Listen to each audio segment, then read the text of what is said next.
Hey guys, how's it going and welcome back to my channel. As you know, I am expanding this Money Talk series where I get to interview a lot of cool people that are doing great things in the personal finance world.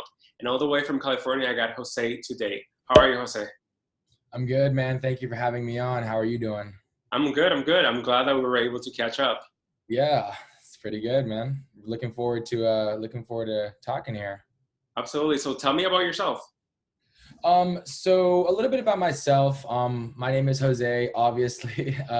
I'm 21 years old right now, and I currently have like two businesses. I have like a reselling business. And I resell like a lot of like online products. And then I also do have an e-commerce business as well. I drop ship products on Shopify there too. I made a whole video on that too. I don't know if a lot of people have seen it, but that was like one of my more popular videos, and I kind of like went through all of my streams of income in that specific video. Totally. And for people that haven't really seen it, seen your video, can you like tell me what those incomes are? What streams of Yeah. income? So my first, the ones I labeled on there, the first one was basically, I actually realized stock gains last year. I realized some stock gains, so that was just like part of it. So stocks, online, the online Shopify store. So I have one of those right now. I had three of them, but I just ended up focusing on one. And then in the video I posted on that one, that I made about $7,000 a month through that.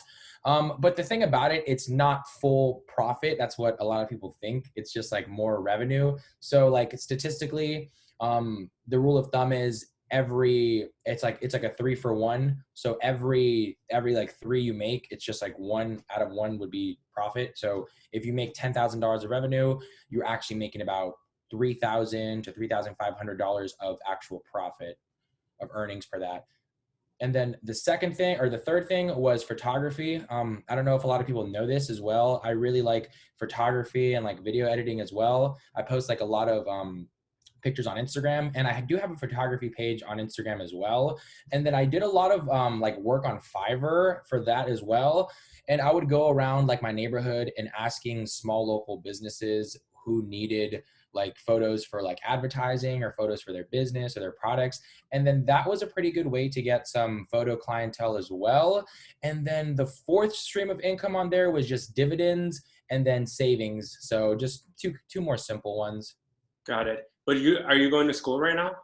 Yeah, so I am currently going to school. I'm just doing online because COVID. What's your major? So my major is, it's pretty funny. I switched it 3 times. That's why I'm still like in Uh, school. Like a lot of my friends, like my age, are already graduating, but I just kind of wanted to take things a little slower. I first started with engineering. That was pretty tough, and then I ended up switching to kinesiology because I really like fitness as well. That's kind of like another thing people don't really know, like fitness and working out.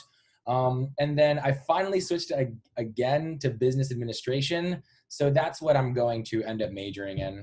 okay. Are you emphasizing on anything like finance, accounting? Not necessarily right now, no. Every single person that has like a personal finance story, I always find it very interesting how they ended up there. And usually it has to do with how we viewed money while we were growing up. How was that talked about while you were growing up in your family? Okay, this is so while I was growing up, I kind of grew up in a city where everybody that I went to school, like everybody in the city, um what I noticed about it more is people really liked materialistic things, and they were all about the, the more you spend on it type of thing, the better it is, or just like, it's just people thought about that when you spend more money on something, it's probably obviously better. And then the way that's how I kind of grew up, viewing money, like the most expensive like clothing was obviously the best, or like the most popular, or like the most expensive cars were the best cars, that they weren't going to break down, and like you kind of like a kind of, you get what you pay for type of mentality. And that's how my parents weren't really necessarily too much like that. um My dad has always been really big on saving money, but he's never really been the type to invest in other asset classes. The only thing my dad's ever really invested in is just real estate. And that's pretty much it. And I mean, I've always liked real estate too, but I've never had like money for real estate, like as you know, as much as I would like to like that. So I just basically started investing into stocks. That's how I wanted to kind of like start building my wealth as well. But throughout high school, a lot of people that I went to high school with would just spend tons of money on clothing, and then just kind of just always trying to be the most popular, I guess. And that's how, you know, like everybody says, like the phrase, like keeping up with the Joneses. Mhm. That's how I kind of went throughout high school as well. Like I would always want to buy the latest things. And then somewhere around my senior year, and then right after I graduated, I kind of started realizing that all that stuff didn't like actually matter. And, you know, I got hit with like a lot of things at once. Like, okay, I was going to college, I was going to have to live on my own, and I was going to have all these expenses. And then that's when I really started thinking about like, okay, I need to start, you know, saving money and investing or trying to figure out a way how to make more money seriously, because I didn't want to get support. I didn't want to get help from my parents, you know, like economic support. It's just, I felt like I wouldn't progress, or like I wouldn't grow if, you know, if they just kind of helped me out. So I kind of like try to focus on fending things for myself. You know, obviously, and my parents help me out every now and then with like some food and groceries, but you know, most of it I was having to go to school full time and pay rent, and then pay for my books, tuition, and then just things I needed as well. And another thing that really kind of set me back, Mhm. um, I think I talked about this once on my channel, but throughout like all of that, like what I was talking about with just trying to like impress people or trying to like look like you have money, I ended up getting a $45,000 car Okay. when I was like 18, and that was probably like one of the worst things I ever did, because like I said, I was really like, I was big on saving money, like 16, 18. So I always had money. And then at one point I was like 18 and I had around 12, I think like 12,000 to $15,000 saved. And I ended up putting that as like a down payment on a car. And I didn't really want to have like any type of car payment anymore, and like the insurance was super high. So I ended up like selling the car, and like luckily like that was just like the biggest turning point, because like before that, like I got the car, and then like a year later I realized that it was really dumb. And that's when I started getting bigger on wanting to like build my wealth and, you know, making smart financial decisions. So I ended up getting rid of the car like over a year ago, and that's probably like been, you know, like one of the best things I did. Right. What car was it? It was a 2017 Ford Focus RS. 45K for a Focus. Yeah, because it was like a rally Ford Focus, and it was like the first time it came to the US, so it was really popular. Yeah. But yeah, it was a pretty fast car, but it was expensive insurance and Yeah. everything I too. guess I'm trying to see where this mentality comes in, where you invest and try to save on money. Do you see your parents struggle at all? Was that something in the back of your head that you didn't want to be like that? So not necessarily struggle. No, I wouldn't say that, because my parents have always been good on saving money, but they would always tell me like, oh, you know, you got to save your money, like you got to save your money. But that's all they would tell me. Mhm. They didn't really go anywhere past that. And then I kind of started watching a lot of people on YouTube and reading a lot of books. Like for a lot of people that don't know, like I love reading books. I try to read like 2 or 3 books a month. Probably I sometimes try to like crank out a book a week, but I learned a lot from books. And, you know, like things like Rich Dad Poor Dad, The Millionaire Next Door, they would always talk about, you know, saving money was one thing, but, you know, money in like a checking account or just money sitting there is just like a problem, because you have to do something with that money in order to get it to grow. And another really big thing that like I learned that I didn't know like a couple years ago was that you're losing 2 to 3% every year on your money to inflation. So in 10 years, if you just have $10,000 sitting there, it's probably going to be worth 20 to 30% less, buying power wise. And that kind of like scared me in a way. But the same thing with like not being able to retire, like not having money to retire. That was like some of my biggest motivations to actually start. And I also started to realize that it's not about like looking rich. It's literally about being rich. That's like the whole thing too. Like since I'm like younger, everybody's like so caught up with like social media or trying to like look this part when they don't really have like as much money as they, as people presume they thought they would, as people thought they kind of make themselves out to be. Yeah, I think it's a worldwide thing, but especially when I lived in California, I felt like there was an extra pressure. Yeah, definitely. It's just, and then yeah, Southern California, Northern California, yeah, just all of it's just like that. I don't know why.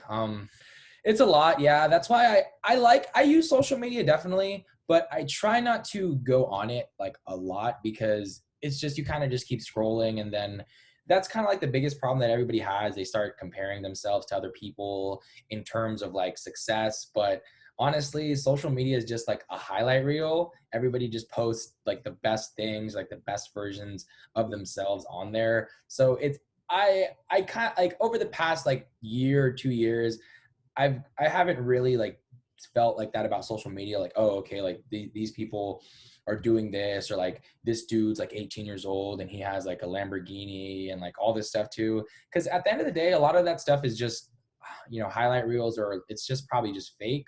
Hmm. Oh no, it is. Yeah. It's I like mean, 90% I fake. don't really like I don't really like using like the word like fake because it's just like so harsh, but it's just like not truthful. I'd rather say that. I mean, it is what it is. Sometimes you don't have to sugarcoat things. You're fine. Yeah. One of your biggest mistakes, right, is that you actually invested or you saved $100,000 by age 21. Yes. So I saved about I actually of my money probably anywhere from 70 to 75,000, and then I invested the rest, and then I got returns off of that. But that's just what I had in my Robinhood account. So, but yeah, I recently achieved that a couple months ago, the 100,000. Okay. So for people who are starting out, what is your advice to them and how did you do it? Well, let me go into kind of how I did it first. So ever since I was like 13, 14, 15, I would always work with like my dad, because my dad has his own construction business. So that's what I used to like. I would work with him like on the weekends when I was going to school. And I was always pretty good on saving money. But then when I got to high school, that's how I was like making a little bit more money, because I would work with him on the weekends. And then during the summer, I would just like work with him almost every single day, like, Monday through Saturday. And then I was really good at saving my money. So like I said, like throughout high school, at one point I had like $10,000 to $12,000 saved up. And then over time, I was actually able to, like I took some of that money I saved, and then I was like, okay, let me kind of like try to figure out how to start doing some with this. And then I ended up really liking photography. So I bought a Canon, I think it was a Canon T6i. That was like one of my first cameras, and I really liked it. So that's how I started making a little bit more money, because I would like do photo shoots. I would take pictures of like people for weddings, graduation pictures, or just when anybody wanted to take some portrait pictures. And then that's how I was making money off of that as well. And it got to the point where, I mean, I don't want to like say like I'm the best photographer, but I feel like I'm a pretty good photographer. So I ended up buying a different camera. I ended up selling my first camera, and then I bought a different camera. And then with that camera, it's like, okay, it's a really good high quality camera. It's the Sony A7R3. I forgot how much it was, but with that, I kind of just scaled up from there. And then I was like, okay, let me try to figure out how to make some more money with this. So I would take some pictures like on Fiverr. and then like post some of my work on there. And then I would also go around and asking local businesses if they needed, photos. And then they were actually like pretty excited about it. And then at one point I was doing like Instagrams for businesses, but that was honestly a lot of work. Mhm. So I just stopped doing that. And then I just basically just took photos for them to post on Yelp or Facebook or things like that. And then from there is kind of how I started making and then just kind of saving more of my money. And then over the past couple years, I've transitioned more into like stocks and then actually like an online business or online e-commerce and a lot of like reselling. So after I used to work at a retail store when I was a senior in high school. So I would work at the retail store after school, and then I would work on the weekends with my dad. So throughout that working at the retail store, I didn't like really like it because it sucks. Like I was like stuck in there like all day from after school. Like I would get out of school like at 2:30, and I would be in there from like 4 to like 9, 10 o'clock. Yeah. And I mean, it just really sucked because sometimes I would have to work like on Friday nights or Thursday nights, and then my friends would want to plan something after school, and I just, I had to say, hey man, I just can't, I got work. And from there, it's like, okay, I've never really wanted to actually continue working for somebody else because at the end of the day, you're just so limited to your time. Like your time is just like so limited within a job. You could work super hard and at the end of the day, you're still going to have the same set pay rate. And I didn't really like that. And then I thought about like starting a business. And then the thing about like a business, a lot of people do want to start a business or a lot of people want to be an entrepreneur, or like they want to do their own thing, but they don't realize that for the first couple months or probably like the first year or two, you're going to go without, being profitable. Like you're not going to make any money. So that's why you need to have like some type of like like an actual 9 to 5 and then work on your own stuff on your own time. But I've always just been the type that I like appreciate my time so much and I wouldn't want to give it to like somebody else and, like just kind of exchange my time for money. I'd rather work on my own terms, even if it means me starting another business and going 5, 6 years without making any money. As long as I stay consistent with it, then eventually, I'm just going to get better as I go and start profiting later down the line. Mhm. For people that want to do this, how do they find their passion? So that's a good question. I would probably say you have to try to do a lot of things. You have to definitely try, even though like that's pretty, it's not like specific. Like I'll give you an example. So what I mean, try a lot of things and find a lot of like passions or things you want to do. So what I first started doing is I really got serious about working out in high school, like my junior year, because I didn't like how, I physically looked. So I started working out and I took it super serious for about 3 to 4 years. Like I still work out, but it wasn't as serious as it was back then. And I really liked it because I mean, it was just something I was really passionate about. Like I would come home from my workouts and I would like study workout routines and then like things to better my nutrition. And it got to the point where I wanted to be like a trainer. I was like, okay, I think I want to start like a training business or like a gym or something. And then I kind of fell out of that. And then I transitioned to, so like I told you, I got a car and then I was really big on cars and like the car scene and all that stuff for like a year, like 2 years, a couple years. And I really liked that. And at one point before I started my finance YouTube channel, I wanted to make like a car, like a blog YouTube channel, like specifically surrounded about like cars, like just working on cars and things like that. And then I ended up, kind of like really falling in love with like personal finance after that. And the fact on, saving money, building wealth, investing, and then, just building financial freedom over time. And then those are like the three main passionate things I've really seen myself um, do over the past years. But like I said, if I didn't like find those two other things and I stuck with like the gym and working out, I probably would have been doing like some training or like an online coaching type of business. And with the car thing, I probably would have done like a car YouTube or something like that. But the point is you definitely do have to try a lot of things.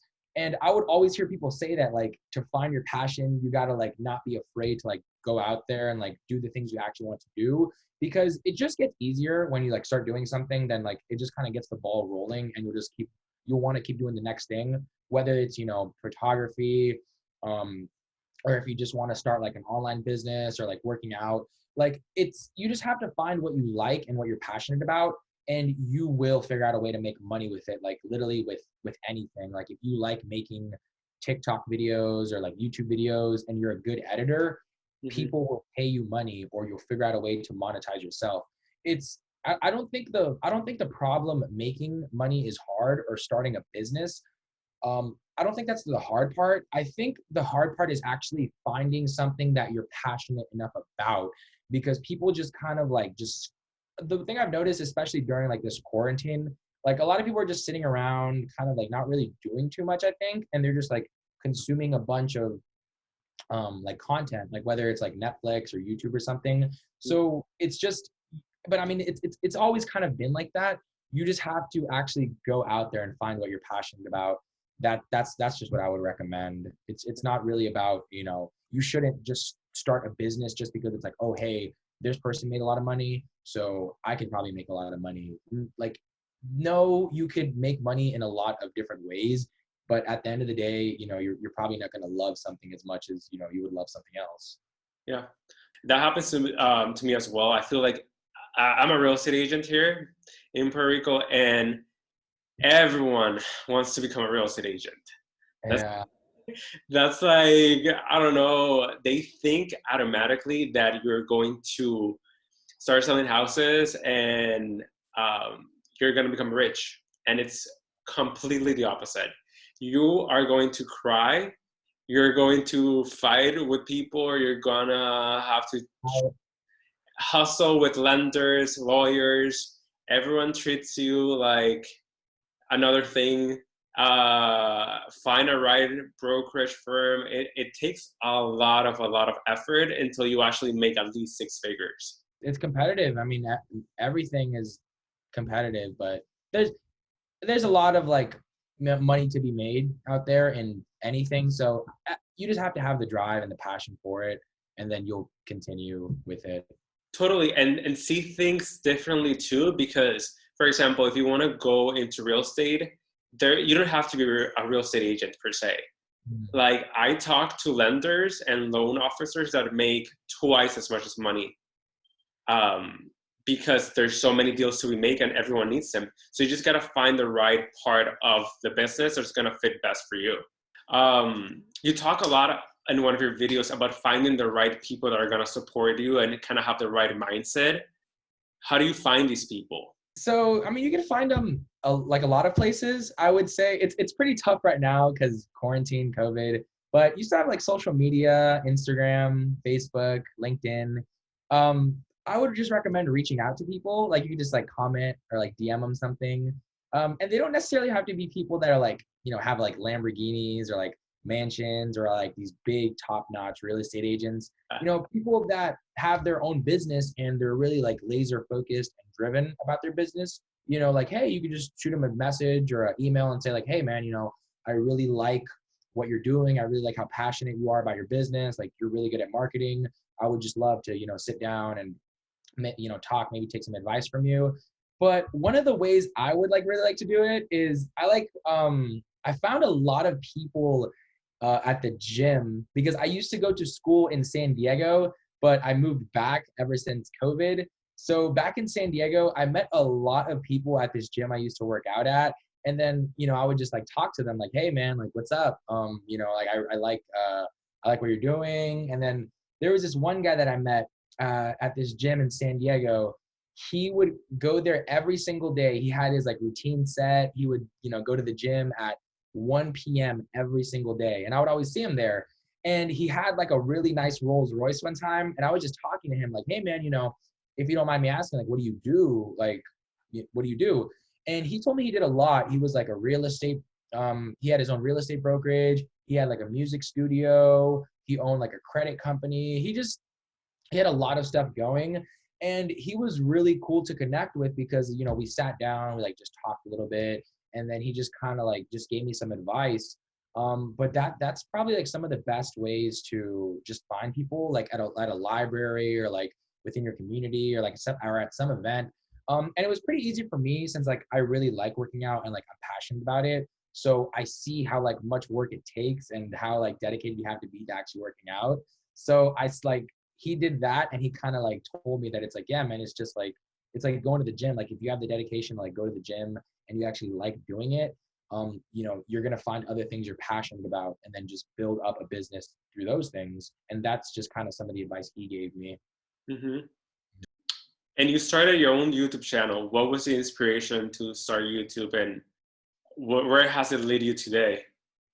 So I've always wanted to start a YouTube channel. Like I said, like I was going to start like a fitness channel a couple of years ago, and then like a car channel. But finally, I settled with a a channel, and personal finance, because this is something that I could like see myself doing for like, you know, the rest of my life. Like I'm always going to be like learning more things, meeting more people, investing, growing, and then things like that as well. I've also like wanted to like expand my channel, like traveling and like more cinematic or like videography things. But I mean, I haven't really had the time to get out, and we can't like get out because like the quarantine. Hmm. But the biggest motivation was that I really wanted to help people, because when people saw that it's like, oh, okay, like I would just like, I would talk about like investing sometimes, or like people would always just see me like reading books and like, hey man, like, what are you reading?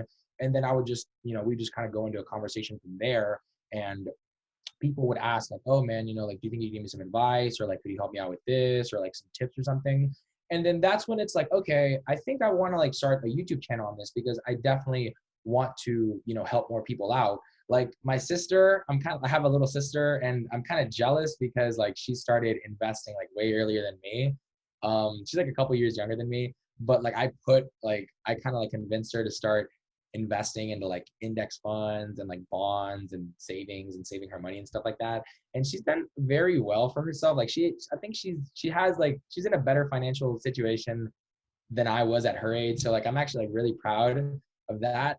And then like it's just ever since like that, like I've always just wanted to like kind of help more people, and just kind of share my knowledge about like what I've learned and what I've been through. Because at the end of the day, it's like I didn't really have anybody specific to help me out. So it's like, and you know, I still don't know it all. I really don't think I know nearly as much as I want to. But at the end of the day, I think I feel like I'm in a good, you know, situation where I could like, okay, I could kind of like give people some advice or like some tips, like, okay, you know, you should probably do this, you know, I probably wouldn't do that. And then just things like that, just to help people. That's kind of basically why I started. Thank you so much for joining this conversation. I appreciate it. I just wanted to kind of wrap it up and see if you had any advice for someone that was 21, 20, just or whatever age they were, and how they could start investing. I would say just honestly, just get get started, because I would always put it off myself. Like I would always want to invest when I was like 17, 16. But I would just like tell myself I would wait.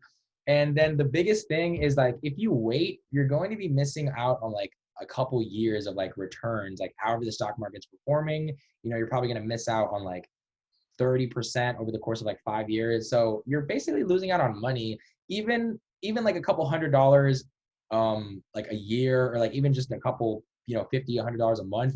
It's definitely going to add up over time. And you're always going to tell yourself, oh, I wish I started 5 years ago. So if you're like 25, you're going to say, oh, I wish I started when I was 20. Or if you're 30, you're going to say, I wish I started when I was 25, and so on. So that would just be like my final words of advice, is like, just get started, because your future self will definitely, you'll thank yourself for it. Well, Jose, thank you so much. I'm gonna post down below as well all your links from social media and YouTube, so people can connect with you. Thanks Appreciate it. Thank you, man. for connecting. I really appreciate it. Yeah, man. Thank you so much for having me on. And I look forward to hopefully talking to you again. Absolutely. Take care.